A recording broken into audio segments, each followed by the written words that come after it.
मेरा हार्दिक नमस्कार स्वीकार करिए। कैसे हैं आप सब? श्री कृष्णम वंदे जगत गुरुम, राधे राधे। और मुझे उम्मीद है आपकी पढ़ाई ठीक चल रही होगी।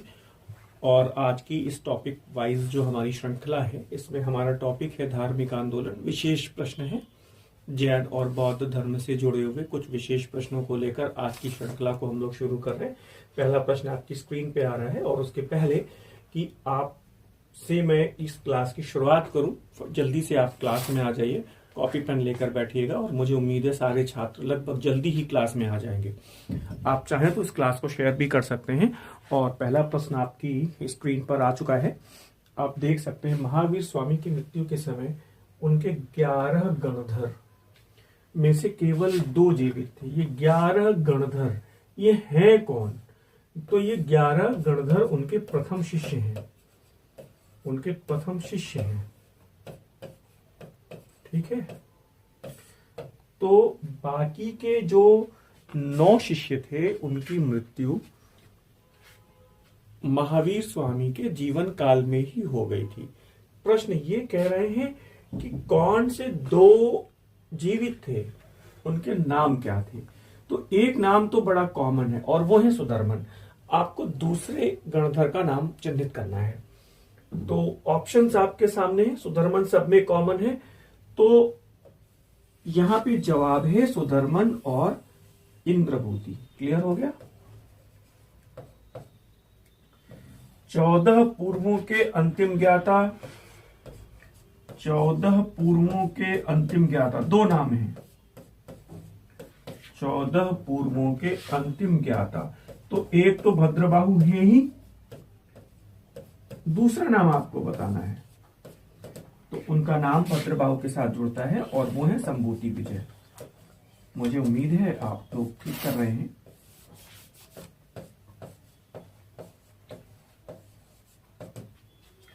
तो पहला प्रश्न आपने देखा और दूसरे प्रश्न की तरफ जाते हैं हम लोग। और दूसरा प्रश्न देखिए क्या कह रहा है, ध्यान से देखिएगा इस प्रश्न को। वो कह रहा है दक्षिण भारत में जैन चित्रकला का, तो ध्यान दीजिएगा, दक्षिण भारत में जैन चित्रकला का प्राचीनतम उदाहरण कहां से मिलता है? 4 ऑप्शन हैं आपके पास यहाँ पे। जैन चित्रकला का प्राचीनतम उदाहरण आपको ढूंढना है। और ऑप्शन है तंजौर की सित्तनवासल गुफा से, कर्नाटक में श्रावणबेलगोला की पहाड़ी से, ऐहोल के नेगुटी मंदिर की दीवारों से, या फिर उपर्युक्त में से कोई नहीं। तो यहां पर सही जवाब है तंजौर की सित्तनवासल गुफा के पास से, गुफा से। आप ऐसा कह सकते हैं, तंजौर की सित्तनवासल गुफा से जैन चित्रकला के प्राचीनतम उदाहरण मिलते हैं। और मुझे आप बताएंगे क्या कि भित्ति चित्रकला का उदाहरण किस मंदिर से मिलता है, किस गुफा से मिलता है? तो वो नारता मलाई मंदिर है। आपको याद आ रहा है? भित्ति चित्रकला नारता मलाई मंदिर। ध्यान रखिएगा, ये प्रश्न आपके लिए भविष्य की परीक्षाओं में महत्वपूर्ण साबित हो सकते हैं। फिलहाल ये देखिए सामने स्क्रीन पर है, और ये पता चल रहा है आपको कि जो सित्तनवासल गुफा है पल्लव नरेश महेंद्र वर्मन के काल में बनी। ठीक है। जैन चित्रकला का उदाहरण इस गुफा से मिलता है। और फिर ध्यान दीजिएगा, किस विद्वान का मत है कि बुद्ध का गृह त्याग का मतलब महाविनिष्क्रमण की जो घटना है वो राजनीतिक कारणों से प्रेरित थी। ध्यान दीजिएगा, राजनीतिक कारण थे। उनके अनुसार बुद्ध वस्तुतः रोहिणी नदी का जल विवाद कोलिय संघ से युद्ध के नेतृत्व के भय से घर छोड़कर संन्यास्त हो गए। रामशरण शर्मा है, रोमिला थॉपर है, डीडी कौशाम्बी है और इरफान हबीब है। प्रश्न बड़े अच्छे हैं। मुझे उम्मीद है जो हम लोगों ने कोशिश की है भविष्य की परीक्षाओं के लिए, इन प्रश्नों की काफी उपादेयता है। मुझे उम्मीद है जवाब शायद आप दे पाएंगे। और ये जवाब है यहाँ पे Damodar Das Dharmanand Kosambi sir, D Kosambi sir. ठीक है, बढ़िया है। और अगला प्रश्न देखिए आप, क्वेश्चन नंबर 4 सामने है। गौतम सिद्धार्थ यानी कि भगवान बुद्ध के द्वारा सत्य या ज्ञान की खोज के जो प्रोसेस है उसको सामान्यतः किस संज्ञा से विभूषित किया गया है? पर्युषणा, आर्य पर्येषणा, महाभिनिष्क्रमण या फिर वीर निर्माण। ध्यान रखिएगा, महाभिनिष्क्रमण की जो घटना है वो घर त्याग के लिए कही जाती है, और वो सत्य ज्ञान की खोज, वो जो प्रोसेस है पूरा, वो प्रक्रिया जो पूरी है वो क्या कहलाती है? और वो कहलाती है आर्य पर्येषणा। क्या कहलाती है? आर्य पर्येषणा। मुझे उम्मीद है आपने ठीक जवाब दिया होगा। और क्वेश्चन नंबर 5 देखिए। उसके पहले आप यहां पर एक रिमार्क नोट कर सकते हैं, उन इतिहासकार का नाम याद कर सकते हैं, डॉक्टर गोविंद चंद्र पांडे। ये ऐसा कहते हैं कि वो उनकी जो बुद्ध की जो गृह त्याग, महाविनिष्क्रमण से जो महाबोधि की प्राप्ति के बीच का समय है वो आर्य पर्येषणा। ये प्रश्न भी आपके लिए इंपॉर्टेंट हो सकता है, ठीक है। और अब थोड़ा सा ध्यान दीजिएगा, इस प्रश्न को किस ग्रंथ में उल्लिखित है कि भगवान अपि कौशल को अहम अपि। वो ऐसा है ना हिंदी में कि बुद्ध भी 80 के हैं और मैं भी 80 का हूं। और ये जो उदाहरण है वो बेसिकली कहाँ मिलता है, किस ग्रंथ में मिलता है? तो मुझे बताएंगे ये ग्रंथ कौन सा है? दीघ निकाय, संयुक्त निकाय, मध्यम निकाय या फिर महापरिनिर्वाण सूत्र। और जहां तक मैं समझ पा रहा हूं इसमें सही जवाब है मध्यम निकाय। इसमें सही जवाब है मध्यम निकाय। क्लियर हुआ? आगे बढ़े। क्वेश्चन नंबर 6 आपकी स्क्रीन पर आ चुका है, थोड़ा ध्यान से देखिएगा। और बात क्या हो रही है? अजात शत्रु ने मल्लों के पास अपना राजदूत भेजकर यह कहलवाया कि भगवान भी क्षत्रिय थे और मैं भी क्षत्रिय हूं, इसलिए मुझे भी उनके अस्थि अवशेषों में हिस्सा मिलना चाहिए।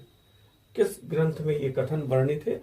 कथन से जुड़े हुए सारे प्रश्नों को मैंने एक जगह रख दिया है, तो शायद आपको आसानी हो जाएगी। ध्यान रखिएगा, भगवान भी क्षत्रिय थे, मैं भी क्षत्रिय हूं, और इसलिए उनके शारीरिक भस्मावशेषों में मुझे हिस्सा मिलना चाहिए। दीघ निकाय, महावग, महापरिनिर्वाण सूत्र और खुद्दक निकाय। और यहाँ पर सही जवाब है दीघ निकाय। क्लियर हो रहा है? ये ध्यान रखिएगा, ये प्रश्न गलत ना हो भविष्य में। स्टेटमेंट वाले प्रश्न अक्सर करके गलत हो जाते हैं। और ये कह रहे हैं कि दिगंबर परंपरा के अनुसार, ध्यान रखिएगा 2 परंपराएं हैं, श्वेतांबर और दिगंबर। तो दिगंबर परंपरा के अनुसार महावीर स्वामी का जो प्रथम उपदेश है, महावीर स्वामी का प्रथम उपदेश वो कहाँ पे हुआ और किस व्यक्ति को उन्होंने उपदेश दिया था? हिमालय पर्वत पे, अरावली पे, विंध्य पर्वत पे या फिर वितुलाचल पर्वत पे? और मुझे उम्मीद है ये कॉमन प्रश्न है, आप जवाब दे पाएंगे। और ये वितुलाचल पर्वत पे है, और ये उन्होंने मेघ कुमार नामक व्यक्ति को उपदेश दिया था। ये वास्तव में दिगंबर परंपरा की मान्यता है, ध्यान रखिएगा। इसी तरह एक मान्यता और है, एक रेफरेंस और आता है। भगवान बुद्ध ने महाबोधि की प्राप्ति के पश्चात 2 बंजारों को पहली बार उपदेश किया। 2 बंजारे, वो तपस्सु और भिल्लक। नाम याद रखिएगा, कभी ना कभी ये दोनों भी पूछे गए हैं, तपस्सु और भिल्लक। भिल्लक कहीं पर कल्लिक भी लिखा मिलेगा। और फिर उसके बाद उन्होंने 5 जो ब्राह्मण है सारनाथ में, कौंडिन्यवप्पा, महानामा, बदीय और असजी, इनको उपदेश किया। तो फिलहाल ये 2 बातें, विशेष बातें, महावीर स्वामी का पहला उपदेश वितुलाचल पर्वत पर मेघ कुमार नामक व्यक्ति को दिगंबर परंपराओं में, और बुद्ध का पहला उपदेश जो परंपरा के अनुसार वो किन 2 बंजारों को है, वो है तपस्सु और भिल्लक। नोट करिएगा। और फिर अगला प्रश्न आप देख लीजिए। क्वेश्चन में ये है, मक्खली गौशाल का विस्तृत विवरण देने वाली रचना कौन सी है? हमेशा गलती होती है इस प्रश्न में। आजीवक संप्रदाय के जो संस्थापक हैं मक्खली गौशाल, उनका विस्तृत विवरण कौन सी रचना देती है? भगवती सूत्र है या फिर हर्षचरित है, मणि मेखलाई है या बृहत संहिता है? और मुझे उम्मीद है शायद आप इसको कर लेंगे। और ये पुस्तक है भगवती सूत्र। ठीक है, क्लियर हुआ? मुझे उम्मीद है क्लियर हो रहा है। और क्वेश्चन नंबर 9 आप देखिए, 9 में क्या कह रहा है? वो कह रहा है मक्खली गौशाल से महावीर स्वामी की मुलाकात कहाँ पर हुई? ये प्रश्न भी इंपॉर्टेंट है, दोनों मिले भी थे। मक्खली गौशाल और महावीर स्वामी की मुलाकात भी है, कहाँ पर हुई थी?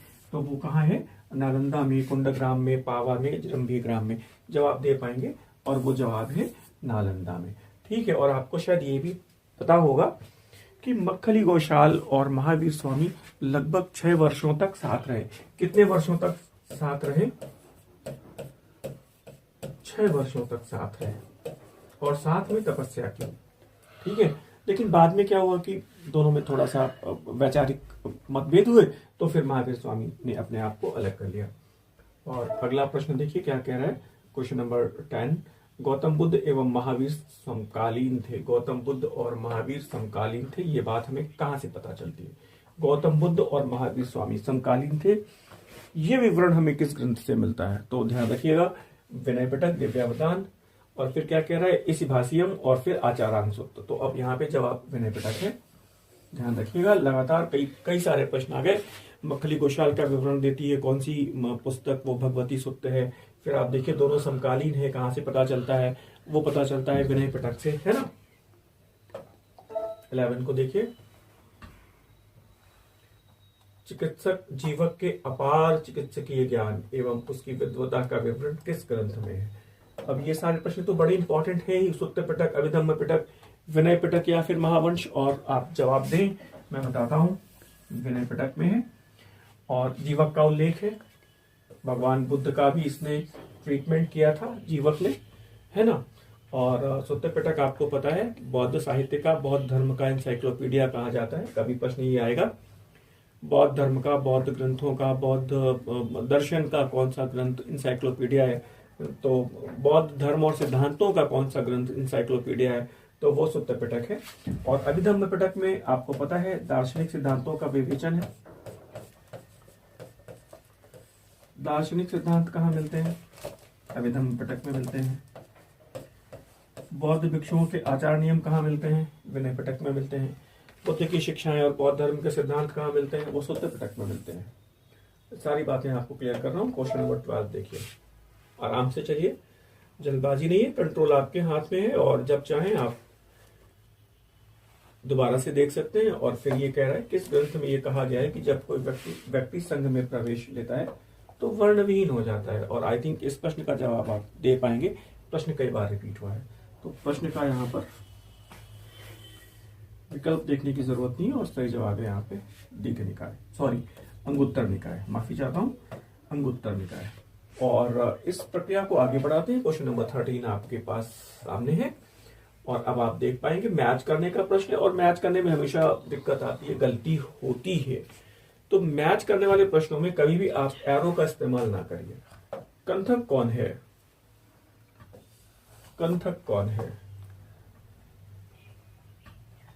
तो बुद्ध का सारथी और मित्र कौन है? पहले ये देखिएगा। तो बुद्ध का सारथी और मित्र है चन्ना, और यहां पर आएगा 3 नंबर। कंथक कौन है? बुद्ध का घोड़ा है, तो यहां पे आएगा 4 नंबर। पुष्पचूला कौन है? पार्श्वनाथ की शिष्या है, तो यहां पर आएगा 2। और आलार कालाम कौन है? बुद्ध के प्रथम गुरु हैं। 4, 3, 2, 1। भगवान बुद्ध के द्वितीय गुरु कौन है? रुद्रग्राम पुत्र हैं, आपको पता है। तो 4, 3, 2, 1 क्लियर कट ऐसे देख लिया आपने।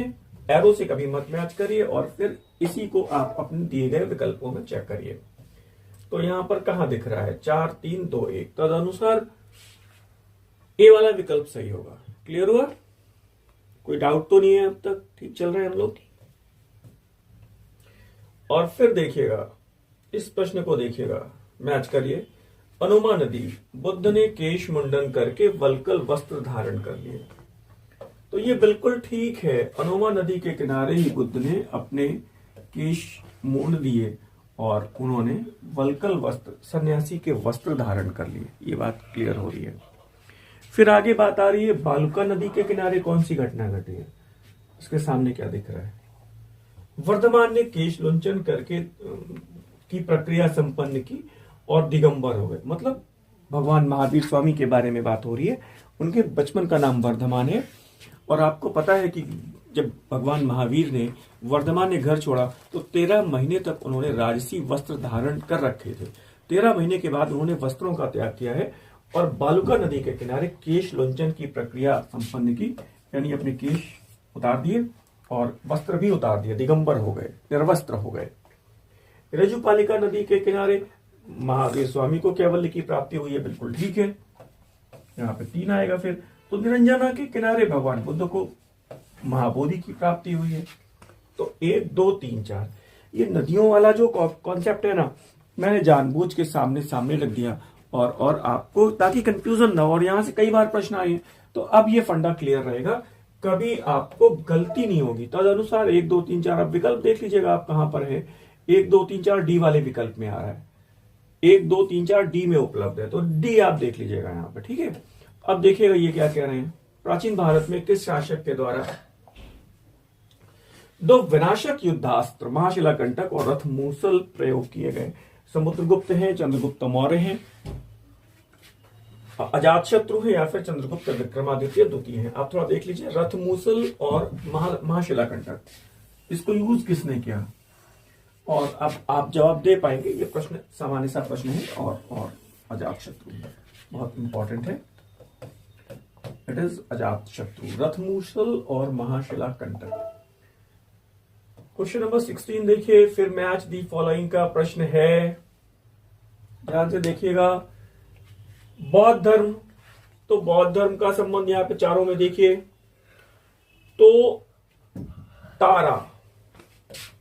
तारा देवी, इनका संबंध बौद्ध धर्म की शाखा वज्रयान से है। क्लियर है? तो अब चूंकि यहां पे वज्रयान तो लिखा नहीं है, लेकिन वज्रयान का संबंध कहां से है? बौद्ध धर्म से है। तो बौद्ध धर्म से कौन जुड़ रहा है? तारा देवी जुड़ रही है। मुरुगन कौन है? कार्तिकेय हैं, भगवान शिव के पुत्र हैं। मुरुगन कार्तिकेय दक्षिण भारत में, और भगवान कार्तिकेय को स्कंद भी कहा गया है, तो यहां पे 2 नंबर आएगा, आप कार्तिकेय कर दीजिए।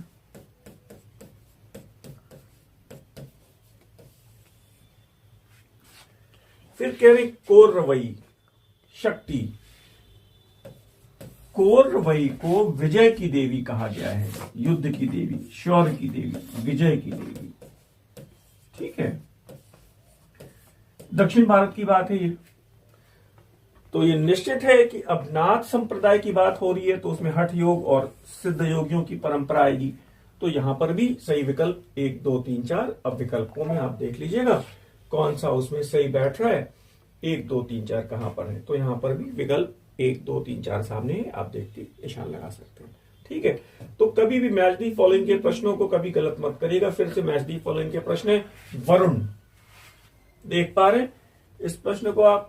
तो वरुण को ऋत का नियामक कहा गया है, नैतिक नियमों का संरक्षक कहा गया है, और उन्हें उनकी एक उपाधि असुर भी है, क्योंकि वो पापियों को बहुत क्रूरता पूर्वक दंडित करते थे। इंद्र की तुलना यूनानी देवता जीएस के साथ की गई है, बिल्कुल ठीक है, तो यहां पे 2 नंबर आएगा, यहां पर 1 नंबर है। और बुद्ध को अपोलो कहा गया है, यहां पे 3 नंबर आएगा। गांधार कला शैली में जो बनी मूर्तियां हैं भगवान बुद्ध की, उनको वो यूनानी देवता अपोलो जैसे दिखते हैं, तो इसलिए बुद्ध की तुलना अपोलो के साथ की गई है, बिल्कुल ठीक है।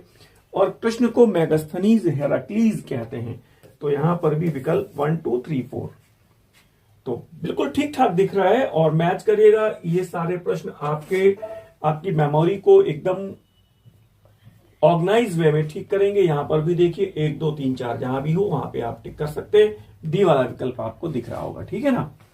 अगला प्रश्न देखिए, चर्या पिटक निम्नलिखित में से किसका एक संग्रह है? चर्या पिटक कहां से लिया गया? तो वो पद्य में रचित 40 जातक हैं, पद्य में रचित 35 जातक हैं, गद्य में रचित 35 जातक हैं, या पद्य में रचित 38 जातक हैं। नेट का प्रश्न है, और ध्यान रखिएगा ये पद्य में रचित 35 जातकों का संकलन है। बहुत इंपॉर्टेंट प्रश्न है। पता नहीं भविष्य की परीक्षा में कभी कभार ये परंपरा सी है कि नेट के पूछे गए इस तरह के प्रश्न कभी कभार जो रेयर प्रश्न होते हैं वो पीजीटी या अन्य किसी परीक्षा में एज इट इज रिपीट हो जाते हैं। ठीक है, यहां पर ध्यान दीजिएगा, चर्या पिटक पद्य में रचित 35 जातकों का संकलन है, और प्रत्येक जातक चर्या कहलाती है जातक कथा, और यह खुद्दक निकाय का एक भाग है। मुझे उम्मीद है आप कर पाएंगे, ठीक कर पा रहे हैं, ठीक है। और अगला देखिए, वो कह रहा है कि कौन सा एक विकल्प सही है। थोड़ा ध्यान दीजिएगा, कौन सा एक विकल्प सही है। तो 3 गलत होंगे इसमें, और आपको विकल्प चुनना है सही वाला। देखिए, निर्वाण की प्राप्ति के लिए चातुर्याम व्रत का अनुशीलन आवश्यक है। निर्वाण की प्राप्ति के लिए, निर्वाण का संबंध कहां से? बौद्ध धर्म से।